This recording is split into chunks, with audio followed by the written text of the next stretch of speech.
obboleessa keenya mucaataa juu shurrubbee dhaqee dubbise kuni galatoonfamuu qaba. Dhugatti dhugumatti wallaahi hedduu takka gurbaa kanatti dinqisiifadhee hedduun ajaa'ibsiifadhee. Namoonni baay'eetu biyya Jarman san keessa jira. Ijoolleen Harargeelleen baay'eetu jira. Osoo namni tokko dhaqee laaleen mucaan kun dhaqee mucaa san laalee jajjabeessee abshir je'anii biraa deeme jechuudha. Wallaahi waan namatti dhagahamu. Galatoome obboleessa keenya. Hedduu galatoome. Hedduu si jaalanna. Onnumarraa dhugumaan si jaalanna. Ijoollee Arsii onnumarraa isin jaalanna. Wallaahi isin histii waan jedhamu hin qabdan wallaahi. Garaan keessan ijoolleen Arsii tuni garaan ishii qulqullu, keessi ishii qulqullu. Wallaahi rabbiin illeen tanaaf isin jaalata. Nulleen isin jaalanna hedduu isinitti boonne Oromoo kutaa kudha takka keessaa Arsiitu Oromoo qulqulluudha. Baba. Going okay? Baba. Amma jiratti himattee akka haadhatee tamasirra jirtu. Baba. Going okay? Baba. Amma jiratti himattee akka haadhatee tamasirra jirtu.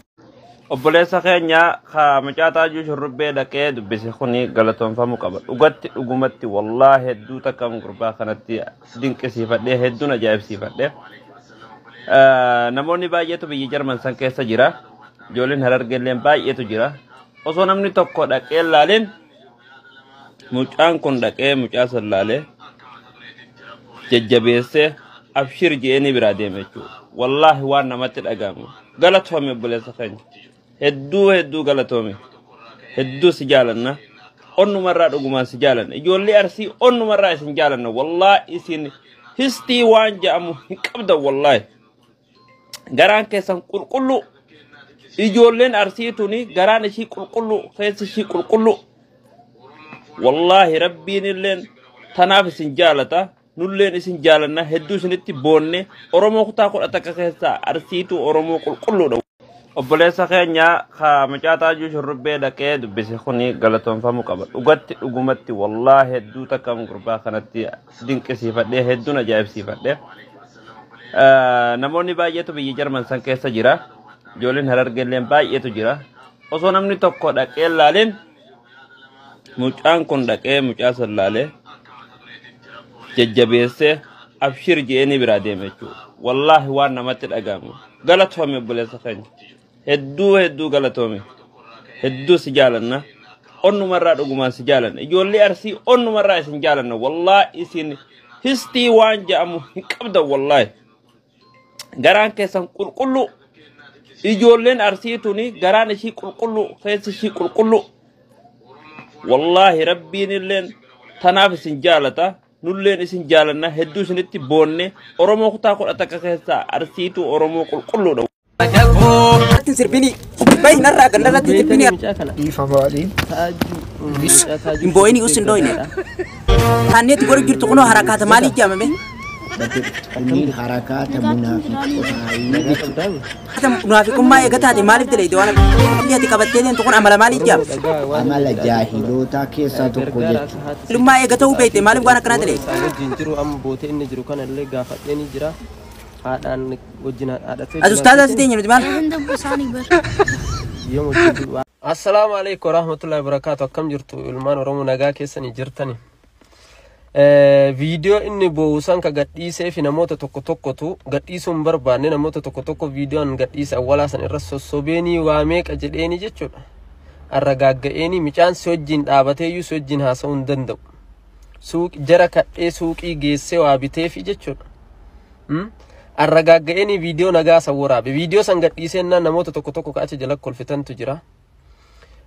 Ka abiyya faranjii keessatti harka orrarattee nama fiidu. Akkasuma ammoo ta aadaa kee ka biyyatti ittiin guddatte aadaa kee wallaaltee dhiiratti fiidu warri shamarranillee dhiirrillee ka shamaratti harka ormarattee fiidu ka ilmoo qabdu jechuudha. Asirraa waa baratta. Ilmoo ta'e Oromoon si yaadattu. Waan inni naan jedhe waan achi keessa jiru akka inni jiru natu arge waan ta'eef garaa nama nyaata.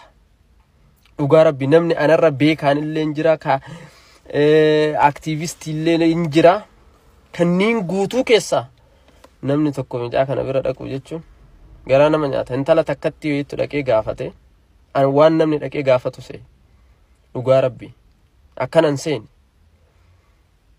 garaa nama nyaannallee isa osoo hin ta'in nuyi ka garaa nama nyaannu malee inni hin guddata akkuma fedhe yoo ta'e waan inni jedhu achi waan inni naan jedhe osoo dhageettanii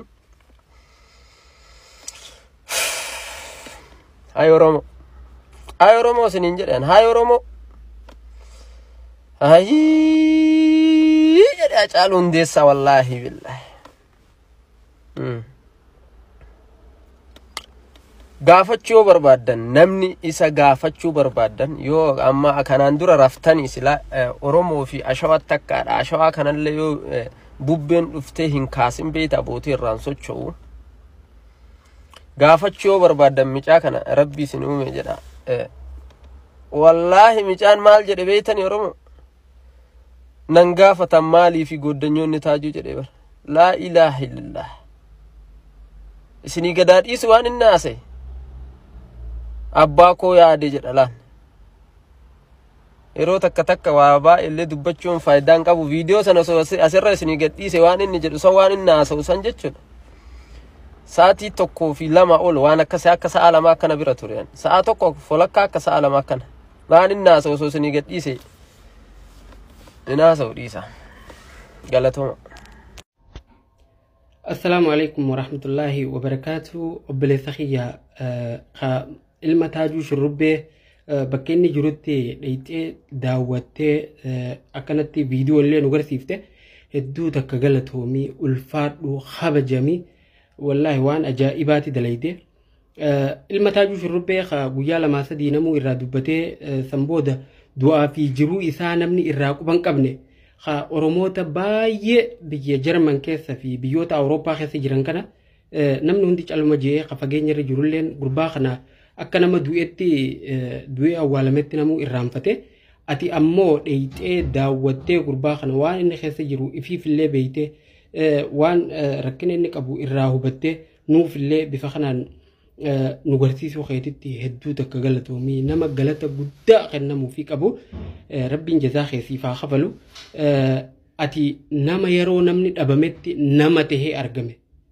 sani siin jeetiin jira dhugumatti waan gartee jechaan si ibsuu danda'u miti wanni ati goote dhugumatti ati nama jabaadha nama yoo laalan qaaman xiqqaa garuu sammuun isaa hedduu guddaati ulfaadhu ilma keenya ilma taajuu shurrubbeetiif illee rabbii yeroo gabaabduu keessatti furmaata bareedaa fiduuf jecha ati ammoo ulfaadhu jechuun sitti xiqqaata